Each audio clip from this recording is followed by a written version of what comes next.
So the aims of the workshop are then for the next roughly kind of 45 minutes, this is what we're going to be discussing, is first of all looking at the options of what you can do at following university. So there's kind of lots of different things really. So look at the key routes that people tend to take once they've finished their degree.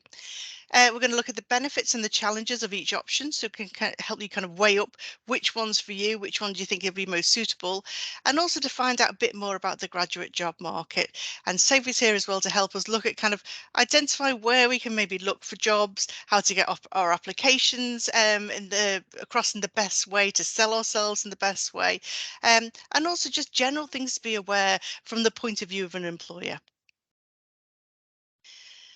So I'm guessing that you come to the end now of this kind of level 6, and you're probably somewhere on this pathway on the slide in front, ranging from absolutely no idea, which is perfectly fine because a lot of people are in that situation, think I just don't know what to do next. You know, I've worked through my degree, put all my effort into studying and doing my assessments and getting the exams out of the way, and now I'm not quite sure what to do next. You may have a couple of ideas, you may be weighing up a couple of options and thought some things through, but still not quite sure which way to go. And then some people also have a clear, specific plan. They know what they want to do and they're going to continue kind of working towards it. So I'm hoping that no matter where you are on that kind of pathway there, you will have something in this session to help you today. And I suppose my message really is, if you are thinking, I just don't know where to start, I don't know what to do, or I'm weighing up different options and I'm not sure which way to go, don't worry, you're not alone. There are so many graduates, final year students in the same position as you every year. So don't feel that you are the only one that's ever gone through this. And, you know, there's lots of factors to take into consideration. No wondering it can be kind of I suppose, a scary time, really. And sometimes there's too many things to take into account that become a bit paralyzed and can't make a decision, really.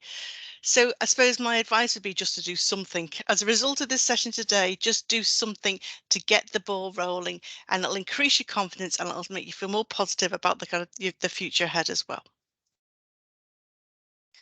So these are kind of, I suppose, the main options that people tend to take once they finish uni. So the most obvious one, I suppose, for everybody tends to be to find a job. So whether that's a graduate job, whether it's a graduate scheme or a graduate program, whether it's an entry level job, but to find a job tends to be kind of what most people tend to do once they finish university. Also, they could look for a graduate internship. They may go on to postgrad study. You might want to start your own business, or other people have started their own business in the past, or you might want to take a gap year. And what we'll do here in this session today is just look at those kind of briefly in turn. So I suppose a key message really before you start is to take some time to look at yourself. So before you do anything, or even while you are kind of applying for jobs and everything else, it's worthwhile taking some time out just to grow your self-awareness a bit more. So to look at yourself, look at what you have to offer, look at what you're good at, maybe what you need to improve, what you're interested in and what your values. So with things like strengths and weaknesses, these are kind of real fundamentals that you need to know about when you are applying for jobs or postgrad study or whatever it might be. And the more or the kind of more familiar you are with your strengths and what you can do well and the skills that you have, the more confident you feel throughout the whole process. So I'd really recommend that you do some kind of skills analysis or strengths analysis just to give yourself a kind of a standstill position about where you are at the moment. What have you got to offer? What do you feel good about? Now, we tend to use the term strengths and skills quite interchangeably, but really the difference between the two are that strengths are things that you tend to be naturally good at. So these are the things that you enjoy doing, they give you energy. Sometimes if you're using your strengths, you kind of get into flow. So you don't even notice time passing. Whereas skills tend to be more things that you would learn to do. So they're more kind of like learned behaviours. So you might be good at them, but they might take a bit more effort to work on. And it's important as well to look at the weaknesses as well, just because there may be gaps there that you need to work on for the future. So, for example, if you want a job in a particular area that requires budgeting, and maybe that's not one of your strengths, you might want to look at how you can improve that while you're looking for jobs. So maybe some online courses or something to help you improve those skills. Next, look at your interests. What do you actually like doing? What really kind of gives you a buzz? What drives you? What motivates you? Is there a way that you can kind of find a job that's based around those interests that you have? And then finally look at your values and think about, what do you want out of life? And when we work for a living, we tend to enter in some kind of psychological contract, if you like, with our employers. Whereas we kind of give our skills and energy, expertise, whatever it might be, motivation, and in return, we, I suppose, expect certain things for the people that we work from. So, for example, if money is one of your drivers in life, you might apply for a very well paid job with a very big organization, but you might have to, I suppose, it kind of work very, very hard for that. You may have to relocate for that. You may have to um, make other sacrifices to earn that kind of big money, if you like. So it depends what's important to you with regards to that value, with that kind of contract that you enter, like psychological contract with your employer. Similarly, things like, if you're interested in a work-life balance, you really want to have a regular job, maybe 9 to 5, where you're going to have space, time to work with your family or to do other things outside. Don't apply for jobs then you're going to be working 14-hour days and things like that. You've got to work out about what's important to you going forward with your career as well, and it's going to fit into your personal values. Now, to help you with all of these things, we have some online tools on our Career Zone 24/7 webpage. And I can send you a link to that so you'll be able to access it. And also at the end of the session, I can show you where exactly to find them. But there's all sorts of assessments. We've got strengths-based assessments on there if you want to just work out what your strengths are at the moment.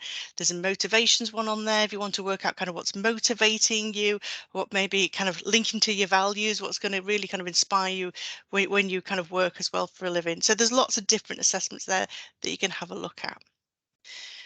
Other things, if you really think I've got no idea what to do or what to start with, what even job to look at, here's 2 resources that could help you. So we've got Prospects Planner or Career Planner on prospects.ac.uk. And if you haven't visited that website before, that's one specifically for students and graduates. And it's all around anything to do with finding a job, find a career, working out what you can do with your degree. So there's loads of resources on there. But also there's something called a career planner, which asks you to kind of take a quiz, put in what your skills are, your motivations, etc., and desires, and then it will give you some suggestions with regards to careers that you might want to take on board. And the other thing that you might want to look at are infographics, and they're on our website. And they are just kind of a visual representation, really, of what you can do with your degree. And we've got one for each different degree programme in the university. So they're good starting points if you don't know where to just kind of even start looking. They're really good just to give you some inspiration and some ideas. Now, I've just remembered one thing I forgot to say to everybody is, if you have any questions, please put them in the chat box, or if you want to put your hands up and talk to us, please do that as well. We're very friendly people. We were here to help you. So please ask if you have any questions at all. It'd be great to speak to you or to hear from you in the chat. So what I'm going to do now is hand over to Sophie, and she's going to talk through kind of finding a job after graduation, etc. So over to you, Sophie. Thank you. Yeah, hi everyone. Hopefully you'll take something away from the next sort of few minutes where I'm talking about where you can find jobs, graduate jobs or any other kind of jobs whilst currently you're all level 6, so you're probably looking right now. Discussing some of them in a little bit more detail, how we find people for our roles and where we look for them, and then also just giving you a couple of hints and tips on how to make the application really stand out, so you know it's more likely to be successful as well. But before I get on to that, just to introduce myself a little bit more, I'm Sophie and I've worked for Enterprise now for 6.5 years. I actually started with Enterprise about a week after I graduated, so literally straight out into the world of work, and I had no idea what I wanted to do when I graduated either. So as a little bit of context, I did drama and theatre studies at university, so you would not expect that when you look at a big corporate company like Enterprise and the graduate management scheme, which is what I joined on, kind of really focusing on business and leadership.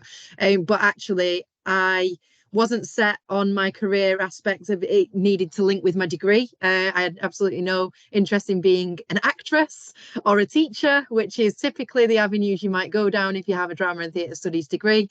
But I used the transferable skills from my degree. I also used the experiences I'd had throughout part-time jobs and things like that whilst I'd been at university, to make myself as relevant as I could to enterprise throughout the recruitment process as well. So that's definitely something worth noting. I can see in the chat you guys all study different subjects. Some of you might be looking at getting into that exact field, which is absolutely fine. Others might not know where they're going, but just be aware there are companies out there such as Enterprise and others, of course, that look at you as a person and your experiences rather than the exact degree field that you studied. So there are lots and lots of opportunities out there for you, not necessarily in your degree field as well.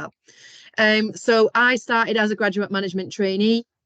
I worked my way up in management. I worked my way to assistant manager within 1 year, a branch manager, and then from there, I work in the talent acquisition team. So now focusing on marketing, building relationships with the universities, and adding to our talent pool of people that are coming in to the business. So if you've got any questions at all, as Vicky said, just pop them in the chat box, and I'm more than happy to answer anything as well. But if you could skip on, if that's okay, Vicky.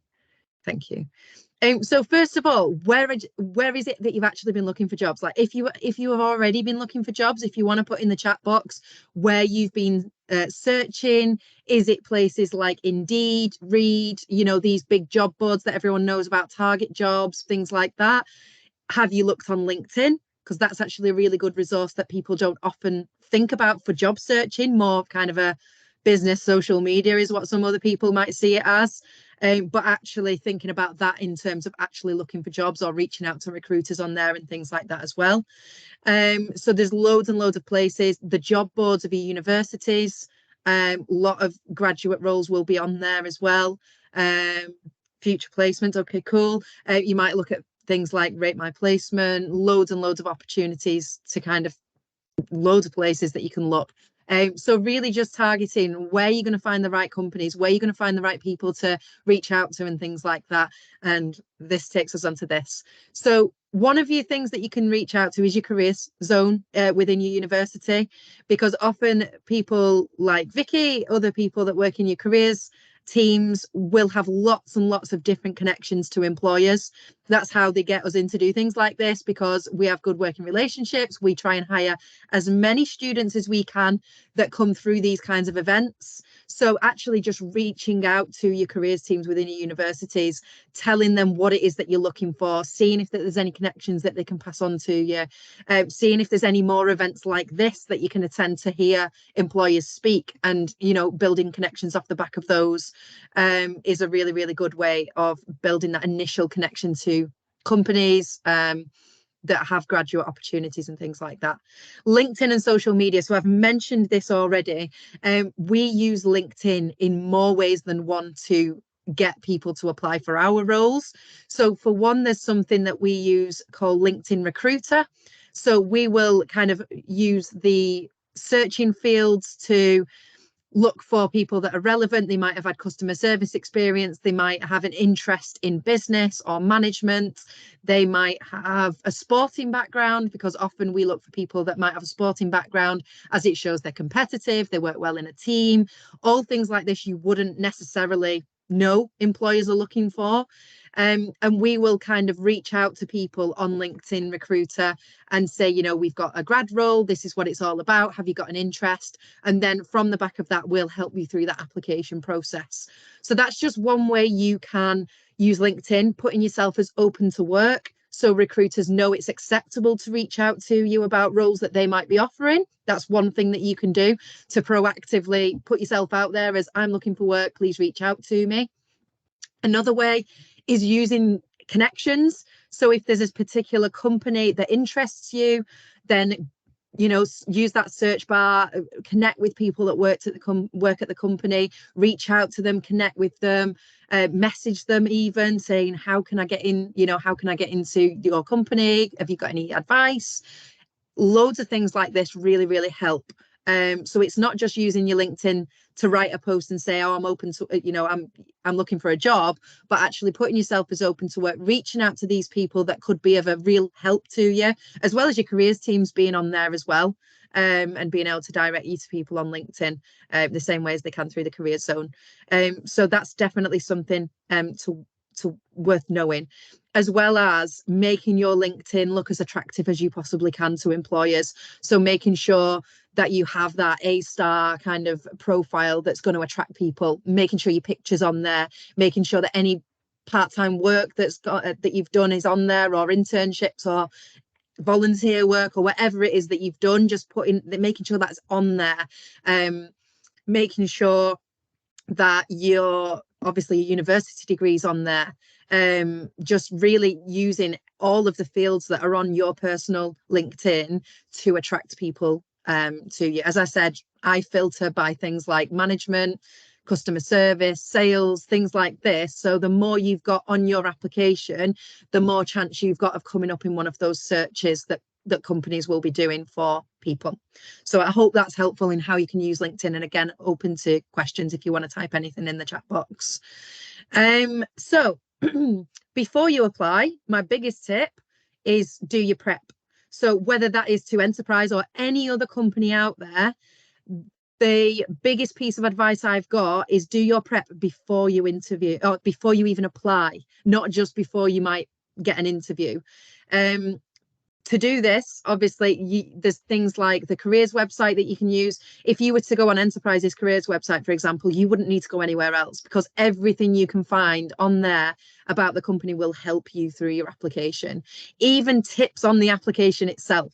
So that's why I say do it before you apply, not just if you get an interview, because it'll help you by telling you what we're looking for, what our competencies are that we look for, what our values are, what our mission statement is. And if you don't look at that before your application, then you can't tailor your application to what our role is. So if you're creating a very generic application or just sending your same CV to hundreds of companies, the chances are you're not going to be as successful in actually even getting through to that first interview stage.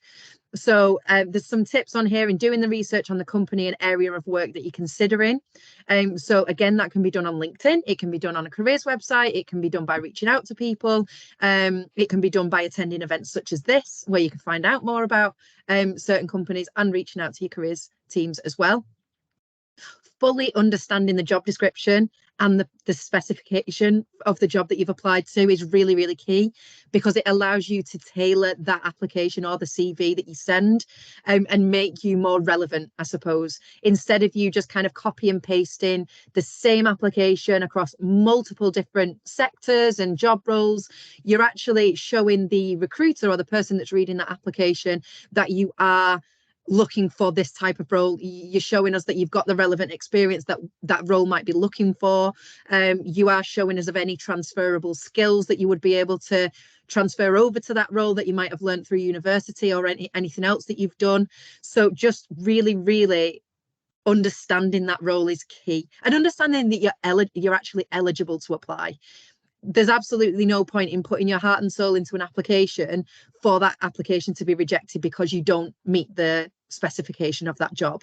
So understanding, for example, that if you were to work for Enterprise, you need to have a driving license, because that is one of our key things. If you don't have one, you won't get through to the next interview. So just don't waste your own time by not understanding what that job requires. Getting your application reviewed by a career service, or someone, just having it proofread by someone, because often you can fill it in and you might have done multiple job applications that day and it can get a bit sloppy. We've seen versions of applications where you've put the wrong company name on there, and you have just quite people have copied and pasted, and it says, oh, I'm really looking forward to a job at EY or IBM, and we're thinking, you've really done yourself in there, because straight away it's shown us that you're probably not that interested in Enterprise and you have just applied for loads of different roles. So really just getting an outside perspective on that, getting someone to proofread it.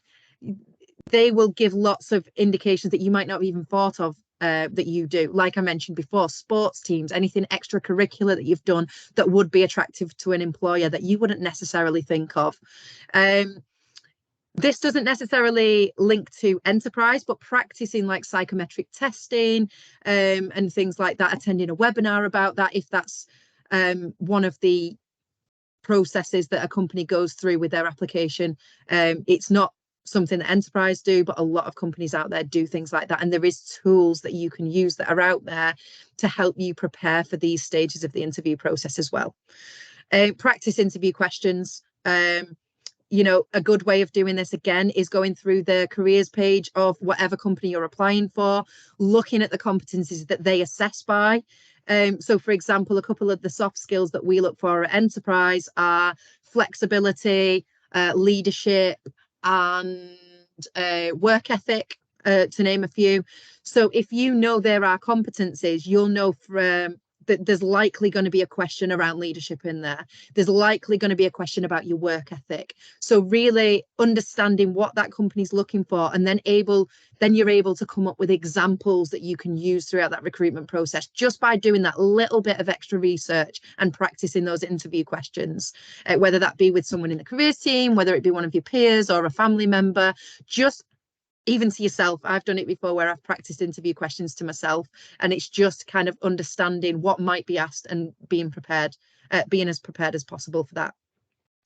I would say give yourself plenty of time to apply as well. There's a lot of companies out there that will have deadlines of application closing dates. They'll have one intake a year where you'll start in September and that's it for the next year.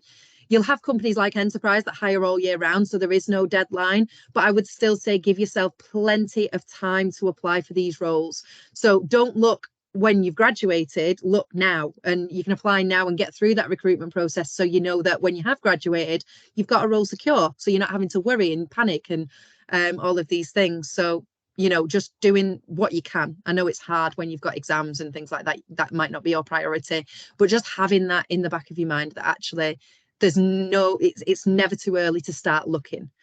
And stay positive and resilient and persevere, because as we all know, the graduate market is really tough.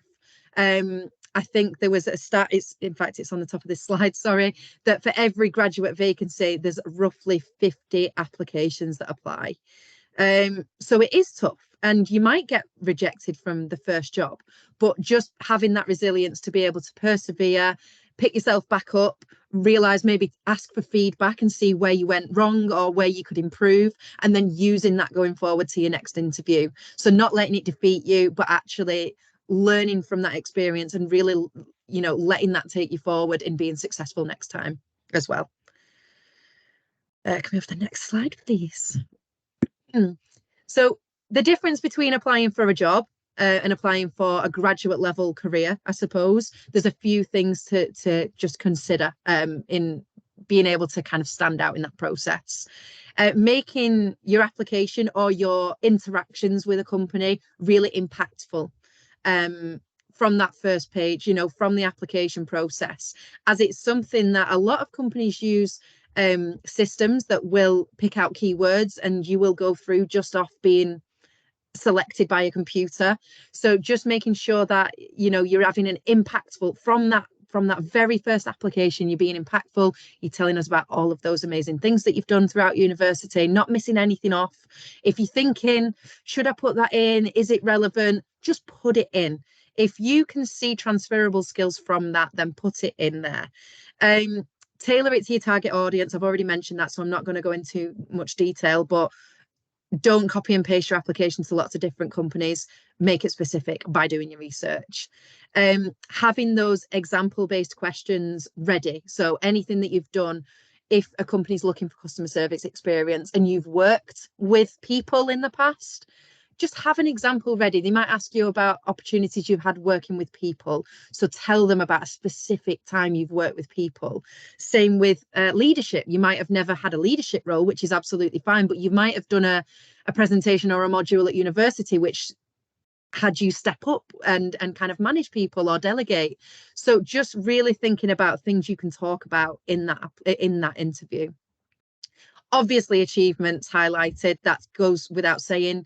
Don't kind of not tell us about that. We want to know about your achievements, whether that's personal, university, things you've done within working environments. Keywords utilized. So again, go on the company's website, see what their competencies are. If you know they're looking for someone with customer service experience, then make sure that customer service is in your application.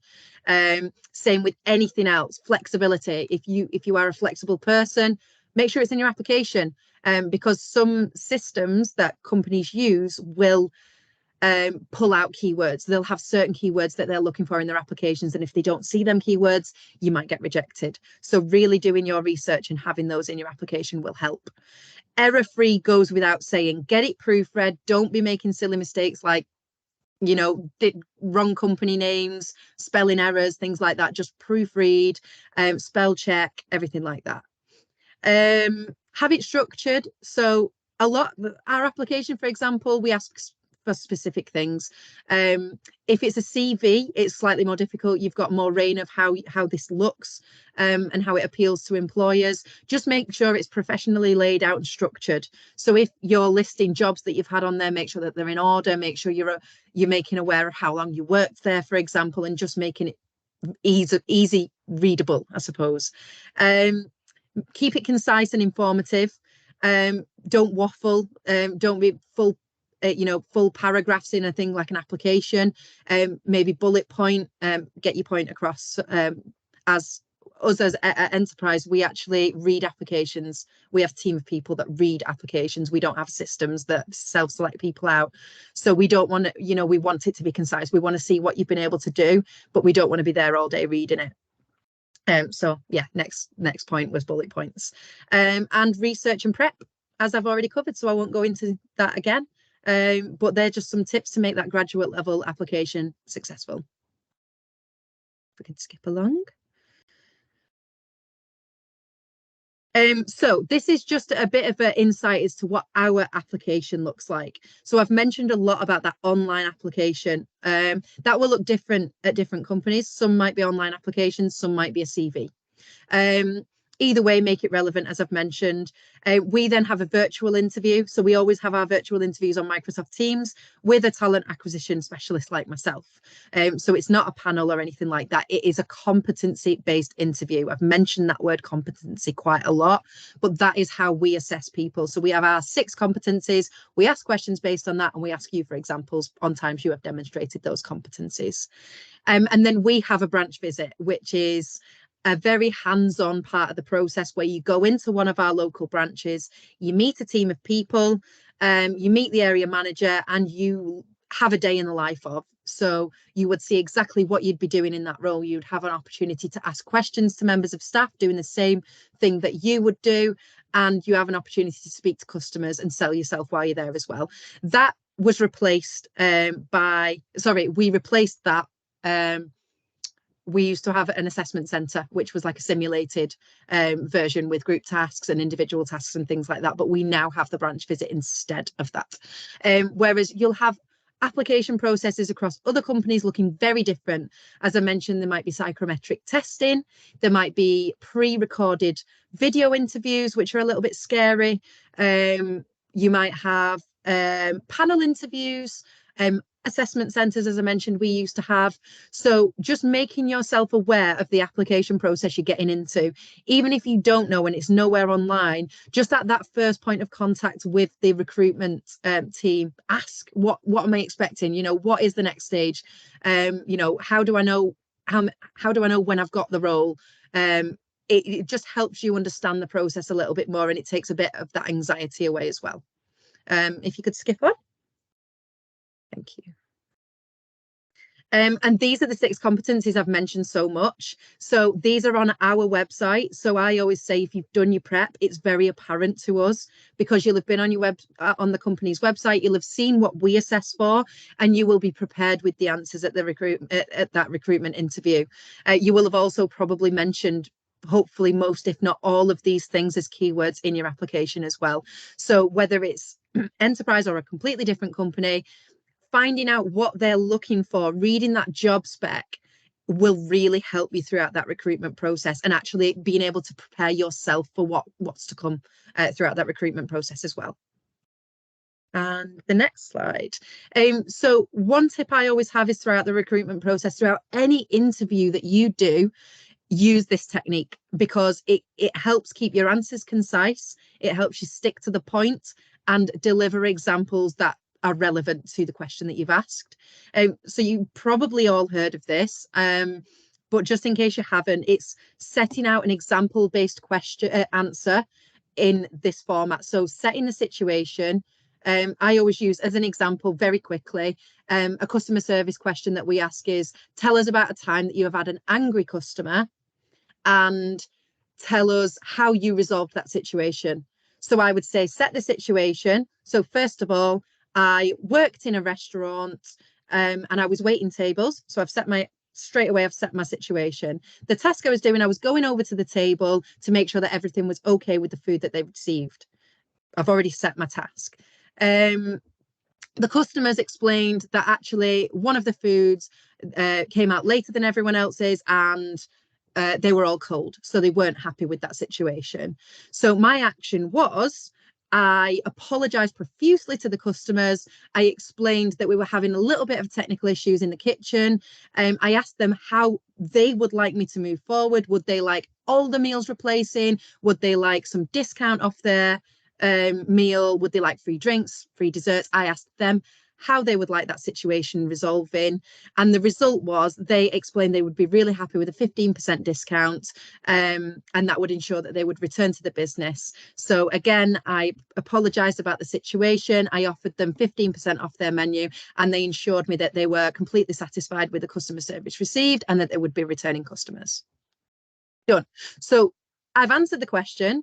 I've set it in a structured way where I'm not waffling, I'm not going off on a tangent, I'm sticking to the exact question and I'm demonstrating exactly what I did. So it's just a little tip going forward, regardless of what that question is. If you're being asked for an example, try and set it out in this way. It just shows you're able to articulate yourself in an interview. And a little bit about Enterprise, and then we're done. So I just wanted to make you all aware of who we are as a company and that we do have graduate level opportunities available right now. We're a global business that started in America in the 70s. We came over to the UK in the 90s. And since then, we have grown and grown and grown.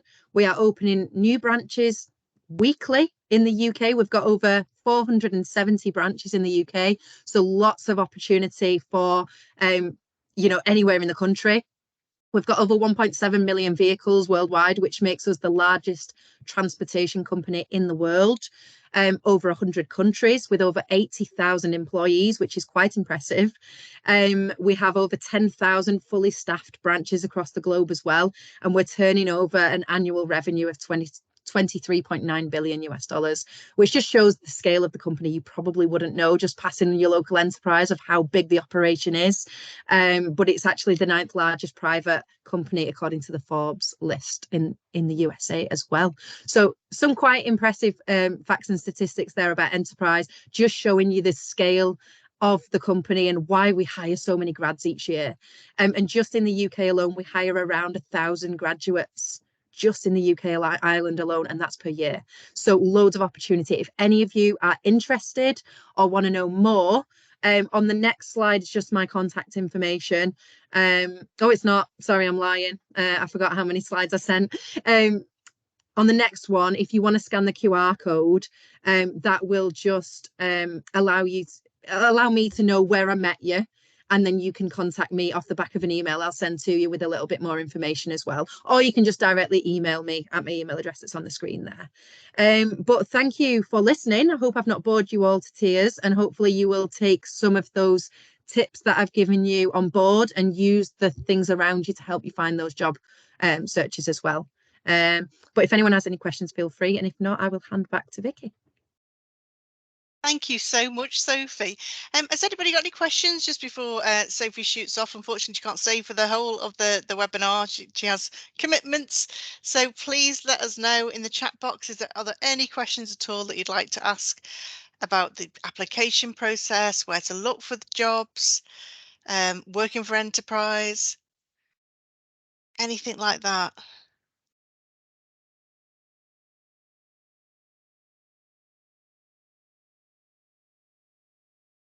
But that was fascinating. I didn't realize you recruited 1,000 graduates every year. That's a crazy lot. numbers. That's in the last couple of years, it's been around 1,000 per year. That's in grad schemes and also year in industry placements as well.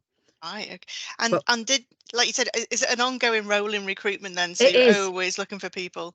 Yeah, we're always Yeah. looking for people. We have start dates every month. Normally, we have two start dates every month, because the way our structure is. So on the previous, are you all right to skip back to the previous slide, Yeah, sure. Vicky? This just Oh, shows, sorry. Wrong no way. worries. So it just shows kind of the timeline. So you start off as a management trainee, and then it shows the progression throughout the company.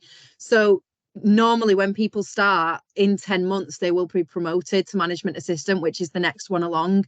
So we're constantly replacing our grads that are coming in because they're getting promoted, they're moving on, they're getting into management. So we're constantly bringing in an influx, and that's why we have so many start dates and we have the jobs rolling.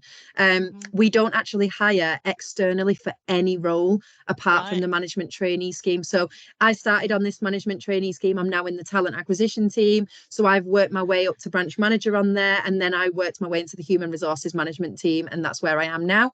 So everyone that works in all of the different teams, even up to the vice president and general manager, like really, really up there in senior management, started on either the management trainee scheme or the internship. Right. Okay. Loads of opportunities, and it's great to know that once you're in, you're kind of looked after as well, and you're kind of your career's progressed as well. Yeah. I'm just trying to read So, what this yeah. says in this chat box, actually. So Iman has said they completed the masters in March through online and waiting for the results. They have around 15 years plus of experience. Can they apply for a job from outside of the UK? Yeah, so you can apply, meaning kind of to work in the UK, I'm assuming. You can do that. The only caveat normally of people kind of coming into the UK is you do have to have a UK or EU driving license to be eligible for the role. If it's a question of sponsorship or anything like that, we do sponsor you. You have to come to us with your 2 year visa, and then after that we will then continue sponsorship if you are obviously still working at enterprise and things like that. But you can apply from outside of the UK. The only thing worth considering also is that the branch visit is in person.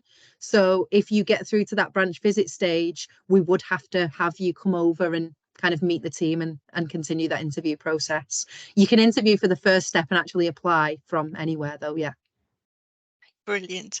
And we have another question. So, do you have construction internships and placements?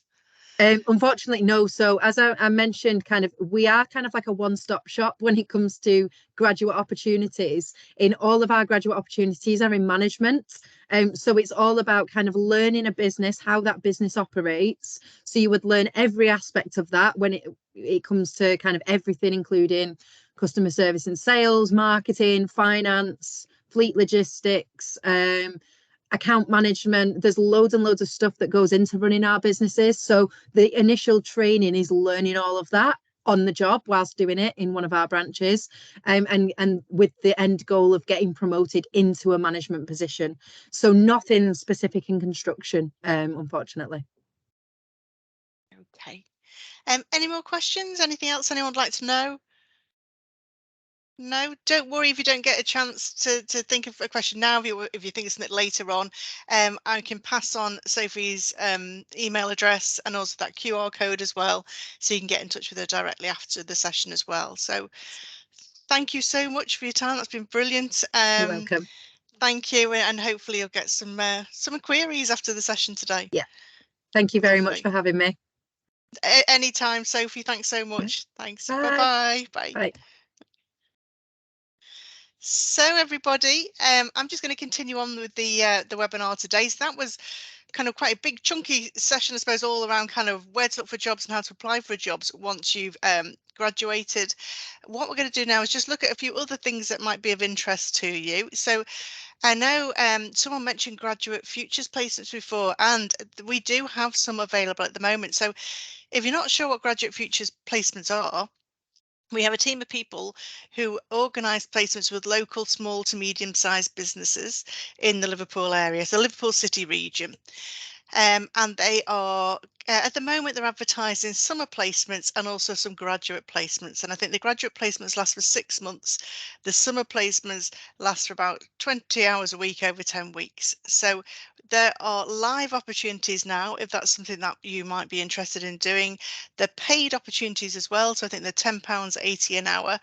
And the best way to apply for them and to see what's available is probably to scan that QR code on the screen in front of us, or to go to the web address there. And you apply online for these positions. What I'll do is, because I know I'm kind of giving you lots of information here, is I'll send you a copy of the slides so you can flick through and you can see the QR codes and the email addresses after we finish today. So that's one thing to bear in mind.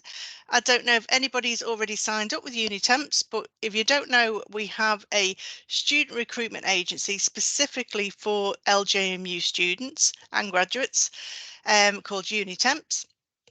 They are based in the Student Life Building, and they offer all sorts of roles, internships, short kind of part-time roles, temporary roles, full-time jobs to students and graduates of the university. So if you're a graduate, you can still access their services for 2 years after graduation. So don't feel that you're finally a student and everything disappears. You still will have access to the services around the university. Yeah, So Unitemps is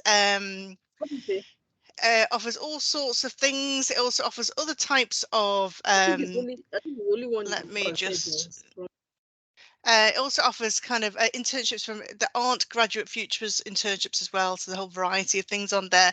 Again, the best way of seeing what's available at the moment is to scan that QR code or visit the website and find out what kind of opportunities are available. You have to register with them first before you can kind of go any further, but it's well worth at this point, if you're not quite sure what to do, is just kind of sign up for everything. The wider you cast your net, the wider you kind of have people looking for you for opportunities, the better, really. So alternatives then to getting a job. So we've got further study. So you might be interested in carrying on for a postgrad qualification.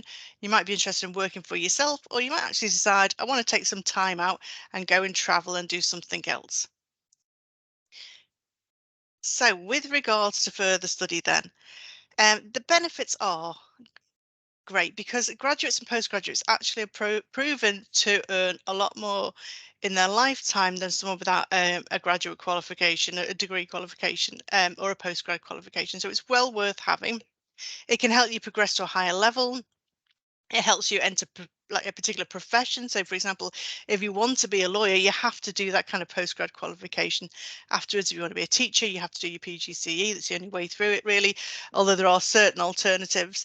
And also, it's great if you want a career change. You know, if you get to this stage and you think, I don't want to do anything within law anymore, I want to change my direction completely, you could maybe apply for a master's, do a different subject.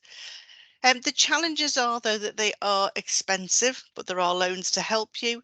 You usually need a 2-1 or above, and it can be quite hard work and time consuming. So a lot of the postgraduate qualifications, particularly master's levels ones, tend to be 1 or 2 years long. Part-time masters tend to be 2 to 4 years long, and people usually kind of have a part-time job as well at the same time. So managing the two, and maybe if you've got a family or other commitments, can be tricky to keep everything going. But I suppose you're skilled at that already. You've spent the last 3 at least years working in that kind of way. Now, when it comes to finances, the average cost of a master's degree at the moment in the UK is £11,000 for UK students and 23,000 for international students. But it varies. It depends upon the subject they want to study. So generally speaking, arts and humanities subjects tend to be cheaper or not cost as much as science-based subjects. And the most kind of expensive master's programme at the moment tends to be an MBA. So that's a Master's of Business Administration. And I think there's one university in London that's charging something like 97,000 to study that. So, you know, really varies from university to university as to how much things cost, but average cost is 11,000. And you can get a loan as well. So there is a postgraduate loan offered by the Student Loans Company that's worth £12,167 for this next academic year. And that's to contribute towards your fees and also your subsistence as well. If you decide to study at back here at LJMU, if you've been a former student, you will get 20% off your postgraduate fees, and that happens automatically. So you don't have to apply for it, it just comes off. And that applies to home students and EU LJMU students. So unfortunately, it doesn't apply to international students, but there's some kind of help there that's kind of just gives you an idea of the type of I suppose support that's available to you. And there's also things like scholarships, etc., bursaries that you can get for certain programs. If you're interested in postgrad study, one of my colleagues, Andy Byrne, did a postgrad webinar this morning all about kind of things to consider. So I can send you his details if you'd like to speak to him in more detail, if that's something you'd be interested in. If you are interested in working for yourself, we have something called the LGMU Startup Hub, which again is based in the Student Life Building. And that team of people is there to help you with all aspects of setting up your own business, from kind of working out budgets, business plans, knowing how to grow your business, market it, etc. They run all sorts of kind of online programs and also face-to-face programs, and they have a drop-in where you can just turn up and talk to them about your ideas. Again, the best way to get hold of them is to scan that QR code there or go onto their website. They're also great at giving advice if you want to become freelance and maybe kind of at the moment or maybe in the future. So, for example, if you want to become a personal trainer, for example, and you have to manage your own kind of finances, they'll give you an idea about how to do that. Or if you are a photographer on the side and you want to know how to do your kind of set up a business as a photographer, they can give you advice about all of these different things. So there's their details to get in touch with them. And I suppose the final option that we've kind of explored is to take a break and travel. So some people decide to take a gap year after university, um, which again has a whole host of benefits and challenges as well. What you tend to find though is a lot of people say, oh, I'm having a year out, I'm going to go traveling, but never actually get around to planning it properly. So I think if that's something that you're interested in, you really need to sit down and work out kind of why you're doing it and how you're going to do it. So for example, if you're going to have a year out, what do you want to do? Do you want to just have a year to travel? Are you going to work when you're traveling? Are you going to volunteer? Do you want to be paid? Are you going to go overseas, etc.? So really kind of scope out what you want out of the experience. The benefits are kind of really, there's so many of them, from just understanding someone else's culture. So if you decide to travel abroad and maybe go from country to country or sample living in somebody else's country, then you really grow that cultural awareness. You're going to gain those transferable skills of being able to kind of think on your feet, communicate, solve problems, etc. Excuse me. Improve your language skills or learn a different language. You're going to gain work experience. And also then when it does come to applying for jobs in the future, you're going to stand out because you're going to have so much kind of more experience maybe, or a different type of experience than other people. And also, if you wanted to earn money while you travel, there's different ways that you could do it. So you could maybe work on a summer camp or as an au pair or a tour guide, etc. And I've got a link there to other options or places that are actually recruiting at the moment for people who want to have that gap year out. And I will send that to you. And while all of this is going on, because there seems to be kind of so many different things to think about at the moment, maybe why you're applying for jobs or why you're thinking about postgrad study or taking time out, you can be maybe chipping away at these things here and kind of getting to know them a bit better. So for example, with the recruitment processes, what we're finding now is that more and more organizations are using video interviews and as part of their recruitment process. So video interviews can be live ones like this, I suppose, where you have like a normal job interview, but you'd have it online in real time. And then some organisations, particularly the large ones now, are asking candidates to actually record themselves. They have kind of a pre-recorded video that they ask people to record themselves answering application type questions and uploading them to a website so the employee can see them and use them as a shortlisting tool. So it might be something to practice while you get a chance to. we have on our Careers Zone 24/7 website some software you can use that where you can actually record yourself answering video questions or interview questions, and then watch your video back, and also the system will give you feedback on that, and I'll send you a link to that. Also read up and find out a bit more information about things like telephone interviews and also virtual assessment centres. So assessment centres are particularly common with graduate schemes. So if you apply to a graduate scheme, what happens is the employer invites the people who they think are most capable of doing the job. So somewhere between, say, 8 and 20 people out of all the applicants, and they put them through a series of different kind of activities. So you'll have a group exercise, you'd have an individual interview, you have to give a presentation, etc. And they see how you perform against the competencies that they have. Now, they always, pre-COVID, used to be in person. They always used to be, kind of have to go to a hotel or a conference centre somewhere, meet all the other candidates, and then physically go through all these activities. But now, because of COVID, and I suppose with the growth of technology, more and more things tend to be virtual rather than in person. So these have kind of moved online as well. So we are running a simulated virtual assessment centre. If anyone would like to have a go at that, that's next Wednesday, I think. And we can just show you what would be involved and take you through some of the exercises that you could expect if you just want to have a go at practicing these things. Other things are, if you can't find exactly what you want to do at the moment, then maybe just apply for an entry-level job. That means any job, just to kind of keep your skills up to date, have experience while you are looking for the right job for you. Or apply for a temporary job, a freelance one, maybe get some work experience. You might have to relocate if there's a job that you really want in a particular industry that isn't kind of growing around here in Merseyside, then you may have to relocate somewhere else. Also, don't forget, for a lot of graduate programs, many of them are advertised as for people who are from any degree discipline. So apart from maybe programs and also graduate jobs that are specifically for scientists, for example, or lawyers, or whatever it might be, most graduate positions are open to people with any degree. So what the employer is looking for really are that you have a certain level of education and skills that will come with studying a degree. So look at those opportunities, and also volunteer. Just keep your skills up to date. Really keep yourself kind of engaged, meeting people, socializing, and using your skills and gaining experience to talk about on an application form or an interview. So I'm conscious that we've kind of chucked loads of information at you today. Has anybody got any questions? Anything you're not sure of? Anything that you'd like to ask a bit more about? And please put them on the chat box. That'd be great. I could have a look for you and try and help you with those.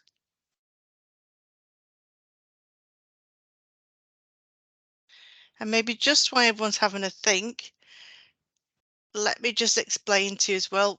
What happens now as final year students is, as I said before, that's it. You don't just graduate and leave and we never think of you ever again. You can access our services. So with regards to careers support and advice, you have lifetime access to us.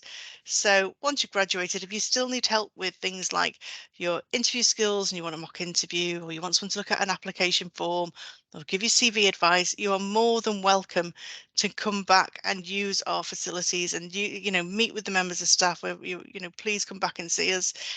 Same with our online support. So with that Career Zone 24/7 website, one thing I would recommend that you do is update your details on there with your personal email address. So what tends to happen is once you've graduated, you lose access to your LJMU email account. So update your account settings with your personal email address so that you can still access it afterwards, after you graduated. Also, if you're interested in that startup hub, the support they can offer you to set up your own business, then you can access their services for up to 5 years afterwards. You're more than welcome to come to any events, workshops and recruitment fairs. And also what happens when you graduate is that this happens to every student across the country, no matter where you've graduated from, is you are contacted by somebody who is conducting a graduate outcome survey. So what they have to do is follow up every single final year student to see where they are 15 months after graduation. So just don't worry if somebody does get in touch saying they're from John Moores, they are. We just need to find out what everybody's doing once they finish. We've got a whole host of things that are happening over the next 2 weeks, so it would be great to see you. This is just day one of the programme. If you would like to maybe put your resilience and grit to the test, we have somebody coming in tomorrow from the Army at 10 o'clock. They're coming physically into the Student Life building to put people through it, just talk a bit more about grit and resilience. Maybe try some exercises out if you fancy any of that. Got all sorts of things, there's sessions on CVs, LinkedIn, etc. And next week is where we've got that virtual assessment centre, which is on Wednesday. And you can sign up for any of these sessions that we're running on our Student Futures account. So thank you so much, everyone. Let's see, there's a couple of questions. How can one go about volunteering? Okay, so the best way to go to look into volunteering is probably through the Students' Union. So what, let me make a note of this to make sure that I send you some information about it. They have people who help you look at volunteering opportunities. So I'll send you a link to their website, and what they'll do is they have a list of what's available at the moment. Another place you could look at is a website called doit.org, and on there again you can search by area, by type of volunteering work that you want to do, and that's another good way of just kind of connecting with people and building on your skills as well. Yes, I will send those slides out to you all, so you've got all the QR codes and the web addresses, and I'll also send you a recording of the session as well. So I hope that's been useful to everybody. Oh, just to let you know as well, we have another session next Thursday where we've got Ian Burbage, who is Head of Systems Innovation and Change at the Start Network. He's coming in to kind of tell you where the graduate jobs are at the moment. So we're looking at the economy and the way that it is at the moment.